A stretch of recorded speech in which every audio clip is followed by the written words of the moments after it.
ನೋಹನು ನೀತಿವಂತನು, ತನ್ನ ಕಾಲದವರಲ್ಲಿ ತಪ್ಪಿಲ್ಲದವನು ಆಗಿದ್ದನು. ಅವನು ದೇವರೊಂದಿಗೆ ಅನ್ಯೋನ್ಯತೆಯಿಂದ ನಡೆದುಕೊಳ್ಳುತ್ತಾ ಇದ್ದನು.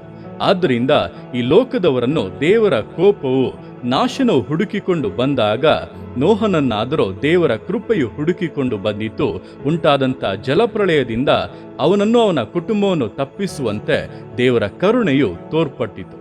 ಈ ದಿವಸಗಳಲ್ಲಿ ದೇವರನ್ನ ತಿರಸ್ಕರಿಸಿ ಪಾಪದಲ್ಲಿ ಜೀವಿಸುತ್ತಾ ಇರುವಂಥ ಈ ಲೋಕದ ಮೇಲೆ ಬೇಗನೆ ದೇವರ ಕೋಪವು, ನಾಶನವು ಪ್ರಕಟವಾಗಲಿದೆ. ಆದರೆ ನೀತಿವಂತರಾಗಿ ದೇವರೊಟ್ಟಿಗಿರುವಂಥ ಅನ್ಯೋನ್ಯತೆಯಲ್ಲಿ ಜೀವಿಸುತ್ತಿರುವಂಥ ನಿಮಗಾದರೂ ದೇವರ ಕರುಣೆಯು ತೋರಲ್ಪಡಲಿದೆ. ದೇವರು ನಿಮ್ಮನ್ನು ಈ ನಾಶನಗಳಿಂದ ತಪ್ಪಿಸಿ ತನ್ನ ನಿತ್ಯವಾದಂಥ ಪರಲೋಕ ರಾಜ್ಯದಲ್ಲಿ ಸೇರಿಸಲಿದ್ದಾನೆ. ಆದ್ದರಿಂದ ನೀತಿವಂತಿಕೆಯಲ್ಲಿ ಮುಂದುವರಿಯಿರಿ. ದೇವರೊಟ್ಟಿಗಿರುವಂಥ ಅನ್ಯೋನ್ಯತೆಯಲ್ಲಿ ಜೀವಿಸಿ ನಿಶ್ಚಯವಾದಂಥ ಮೇಲುಗಳನ್ನು, ಆಶೀರ್ವಾದಗಳನ್ನು ಹೊಂದಿಯೇ ಹೊಂದುತ್ತೀರಾ.